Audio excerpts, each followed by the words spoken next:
Hey guys, how's it going? Today we're going to talk about determinism. For those of you who don't know, determinism is really depressing. It's basically the theory that human actions and everything to do with us, we are bound to the same laws as anything else in the universe mathematically. So cause and effect is not only something that still applies to us, it's all that we are. So basically,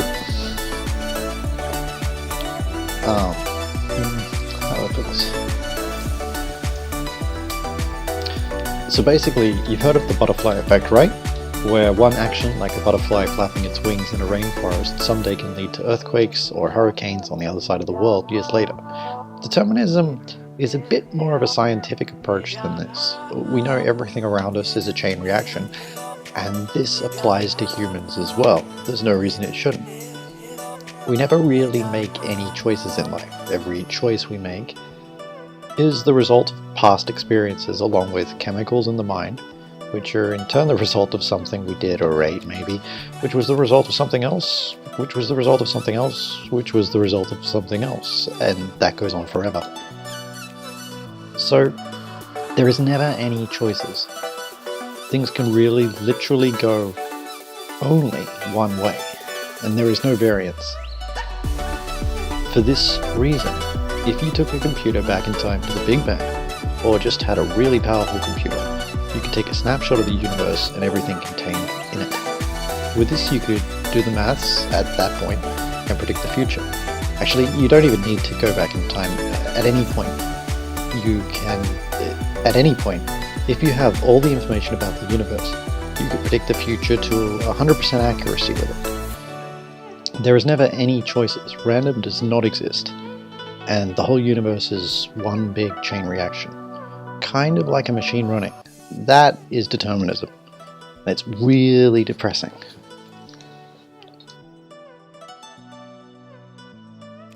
There's been studies on what happens to people who believe in or understand determinism. They feel worse about the world, they feel less motivated, they give up on things faster and are less successful. It's really interesting, but since it implies we have no free will and messes with us that much, it's actually harmful to us as a belief.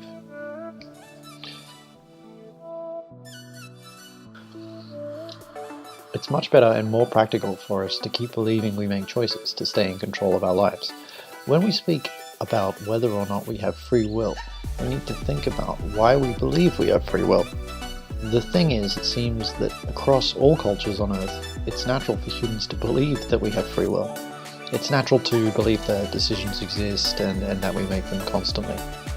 Hell, I can feel when I make a decision. I take time to sum things up in my mind, and then after a while I make a choice. Well, maybe we're all right.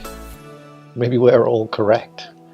It seems pretty self-evident that to know we are making a choice, we have to be somebody to witness that, or to feel that, to experience it. And determinism also leaves no room or need for a soul, consciousness, or somebody who experiences it.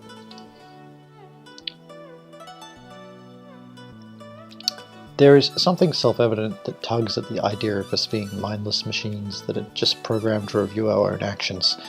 We are, after all, in those machines, or that's how we feel anyway.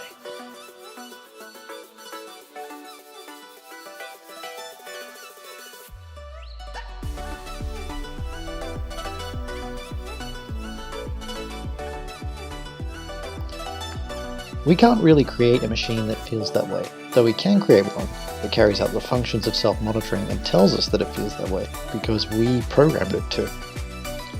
With quantum physics, we are kind of reshaping our idea of what is possible in the universe. Random might not actually be impossible. We as living things might actually have something else inside of us.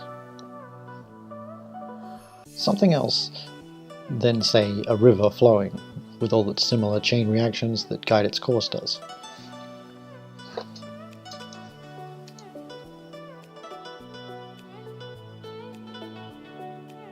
When something is self-evident, we don't always see it.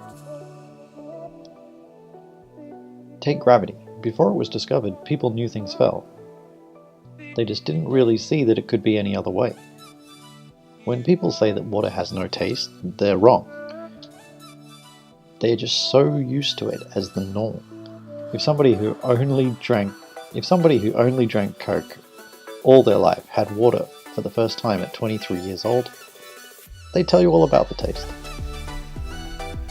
We see similar cases with people who claim that they don't have an accent, or that nobody in their country has an accent.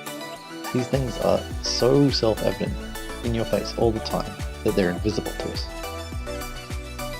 All that said, if we do have free will, it doesn't fit with what is considered hard, fully fleshed out science. So assuming our intuition is correct and we do have free will, where does it come from? If determinism is correct and free will exists, how? So basically, guys, if we have a state of duality in which there is a soul as well as the person here, maybe what could happen is, without messing up determinism,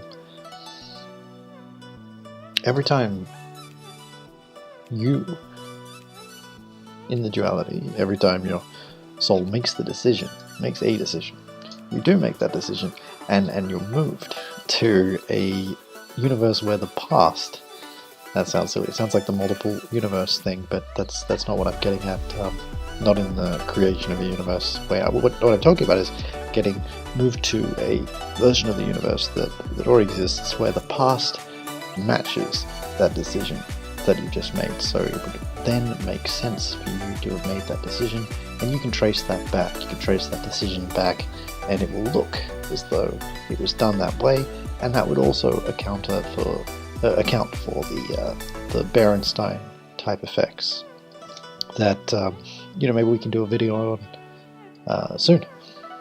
That would be things changing in the memory of the public.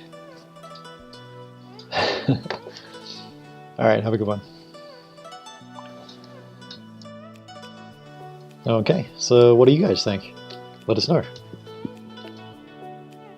in the comments.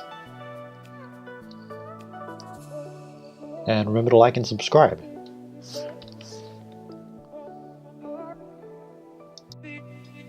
Have a good one, guys. See ya.